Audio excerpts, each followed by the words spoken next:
Hello students. तो जैसे कि आपको पता है कि हम अपना 9th लेसन जो है वो पढ़ रहे थे, जिसमें हमने अपनी लास्ट वीडियो में अडप्टेशन के बारे में पढ़ा था।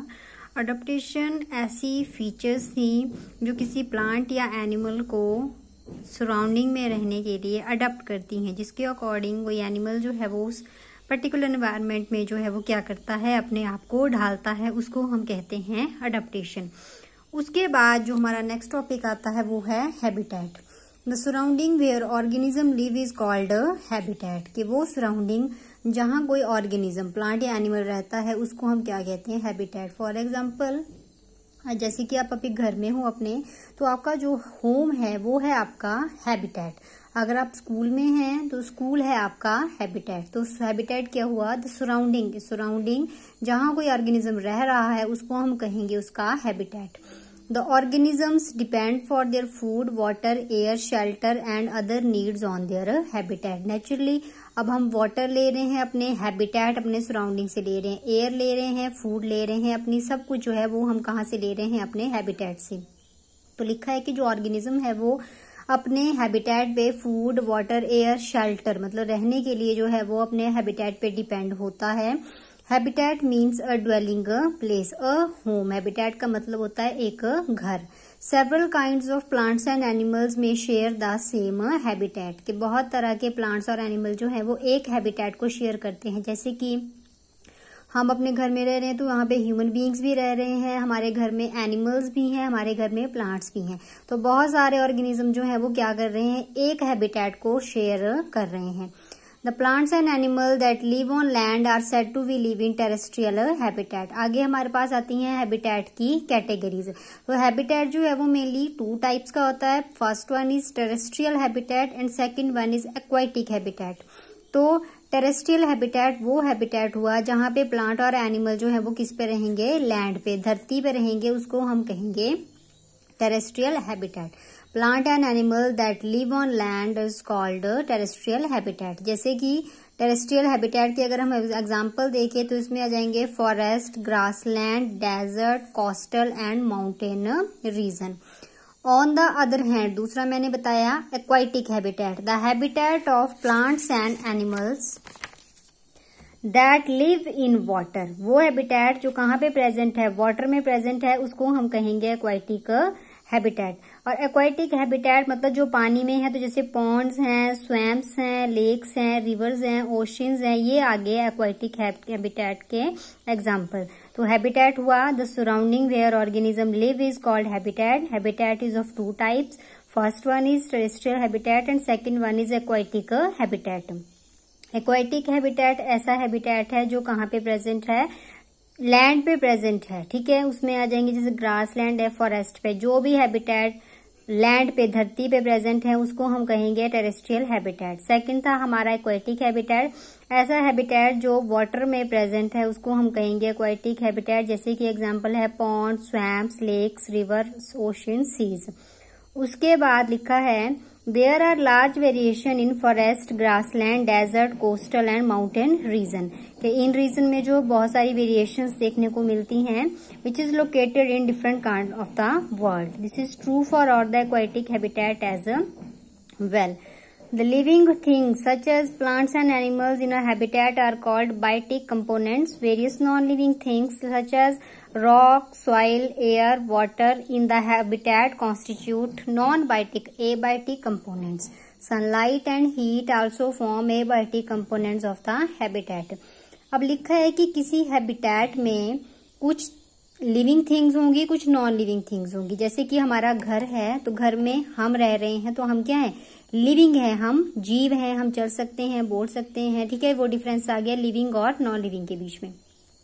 तो किसी भी हैबिटेट में लिविंग थिंग्स भी होंगी और नॉन लिविंग थिंग्स भी होंगी। ठीक है, तो जो लिविंग थिंग्स हैं किसी हैबिटेट में उसको हम कहेंगे बायोटिक कंपोनेंट्स। बायो से आपने याद रखना है, बायो मीन्स लिविंग। ठीक है, और जो नॉन लिविंग थिंग्स आएंगी किसी हैबिटेट में वो आ जाएंगी उसके abiotic component. Biotic components means the living things. Living thing आ गई जैसे कि प्लांट्स हैं, एनिमल्स हैं किसी हैबिटेट में, उसको हम कहेंगे बायोटिक कंपोनेंट। ठीक है, और the non living thing such as example है रॉक, सॉइल, एयर, वाटर किसी हैबिटेट में, तो उसको हम कहेंगे एबायोटिक कंपोनेंट। सनलाइट और हीट वो भी आगे इसके abiotic component. We know that some plant grow from a seed, let us look at some biotic components and their effect on sea as they grow into new plant। लिखा है कि हमें पता है कि जो प्लांट्स हैं वो सीड से ही बनते हैं, पहले सीड होगा फिर वो ग्रो करके क्या बनाएगा, प्लांट बनाएगा। तो आइए हम देखते हैं कुछ एबायोटिक मीन्स कुछ नॉन लिविंग फैक्टर्स का इफेक्ट देखते हैं कि सीड जो है, अब सीड है तो उस पे कुछ जैसे उसको वाटर चाहिए, एयर चाहिए, तभी वो जर्मिनेट करेगा। जैसे कि आपने अपने 5th क्लास में भी पढ़ा हुआ है सीड वाले चैप्टर में कि उसको एयर चाहिए, वाटर चाहिए, अगर वाटर नहीं मिलता है तब भी वो स्वेल नहीं करेगा, ठीक है, जर्मिनेट नहीं करेगा। तो जो एबायोटिक फैक्टर हैं वो भी एक रोल प्ले करते हैं ग्रो करने में, और उसके बारे में हम अपनी एक्टिविटी नेक्स्ट शोज में पढ़ेंगे। Recall activity 5 in chapter 1। We made sprout from moong and chana seed. When the seed turned into a sprout, it is called germinated, and this was the beginning of a new plant from the seed। लिखा है कि हमने first chapter में activity 5 की थी जिसमें हमने sprouts के बारे में अपने 5th चैप्टर में पढ़ा है, मूंग स्प्राउट्स के बारे में, चना स्प्राउट्स के बारे में। तो लिखा है कि जब सीड जो है वो स्प्राउट बन जाता है तब उसको हम जर्मिनेटेड सीड कहते हैं, और वो किसी भी सीड की एक बिगनिंग होती है कि वो प्लांट बनने जा रहा है। Collect some dry moong seed, keep a small heap of seed aside and soak the rest in water for a day। लिखा है कि आपने थोड़ी सी मूंग लेनी है, उसमें से एक ढेर जो है वो साइड में रख देना है थोड़े से लेकर, और बाकी को क्या करना है, आपने पानी में डाल देना है उसको सोक करने के लिए। Divide the soak seed into 4 parts. फिर जो आपने सोक किए हैं सीड उसको 4 पार्ट्स में डिवाइड करना है।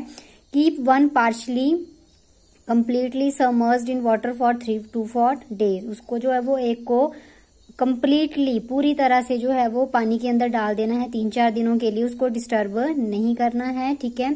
Do not disturb the dry seed and दो सबमर्ज्ड इन वाटर। जो ड्राई है उसको भी आपने डिस्टर्ब नहीं करना है, और जो पानी के बीच में है उनको भी आपने नहीं करना है disturb. Keep 1 part of the soaked seed in a sunny room and another in a complete dark room। ठीक है, एक को आपने सनलाइट में रख देना है, एक को आपने अंधेरे में रख देना है। Keep the last part in very cold surrounding से इन अ रेफ्रिजरेटर और आइस। एक को आपने, एक ड्राई हो गए, एक को आपने पानी में रखना है और सन में, एक को पानी में और अंधेरे में, और दूसरे को आपने रेफ्रिजरेटर में रख देना है। Set 3 part two germinate bye rising them and draining the water every day. उनको आपने रोज जो है वो पानी उसका चेंज करना है, ड्रेन करना है, फिर से नया पानी जो है वो आपने करते रहना है।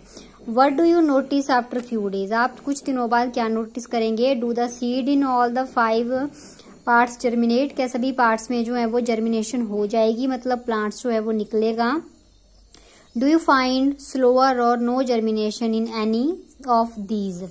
Do you find that abiotic factor like air, water, light and heat are very important for the growth of a plant? तो जिसको पानी मिला है, जिसको एयर मिली है, जिसको लाइट मिली है, वो ढंग से जर्मिनेट करेगा। किसी को कोई डार्क में है उसमें थोड़ी सी जर्मिनेशन होगी, जिसको पानी बिल्कुल भी नहीं मिला है वो जर्मिनेट नहीं करेगा। तो इस एक्टिविटी का मेन पर्पस जो था वो ये था कि जो एबायोटिक फैक्टर है वो भी हमारे लिए बहुत ज्यादा इंपॉर्टेंट है। किसी प्लांट को वाटर, लाइट या हीट नहीं मिल रही है तो वो ग्रो नहीं करेगा। These abiotic factors are important for all the living organism. We find that organism exist in very cold as well as very hot climate and surrounding के कुछ organism जो है वो बहुत ज़्यादा ठंड में रहते हैं, कुछ बहुत ज़्यादा hot environment में रहते हैं। How do they manage to survive? This is where adaptation comes in। लेकिन वो survive कैसे करते हैं? Due to adaptation, कि उनकी बॉडी में ऐसे कुछ फीचर्स आ जाती हैं जिसके अकॉर्डिंग जो है वो वहाँ पे अडेप्ट करना स्टार्ट कर देते हैं। Adaptation does not takes place in a short time. ऐसा नहीं है कि अचानक से अडेप्टेशन आएगी, हजारों साल लग जाते हैं किसी रीजन को चेंज होने में, ठीक है, उस अडेप्टेशन को अडेप्ट करने में। Those animals which can not adapt to these changes die out. और कुछ एनिमल या प्लांट जो है वो अडेप्टेशन को अगर क्या करते हैं, वो अडेप्ट नहीं कर पाते हैं तो वो मर जाते हैं। और only the adapted one survive. और जो अडेप्ट कर जाएंगे वो सर्वाइव कर जाएंगे। Animals adapted to different abiotic factor in different ways. The result is variety of organism present in different habitat. ठीक है, कि जो एनिमल्स हैं कुछ एकदम से एबायोटिक फैक्टर को अडॉप्ट कर लेते हैं, कुछ नहीं करते हैं, और उस वजह से एनिमल्स की क्या आ जाती है, वैरायटी वहां पे आ जाती है। Let us look at some habitat, the abiotic factor of these and the adaptation of animal to these habitat.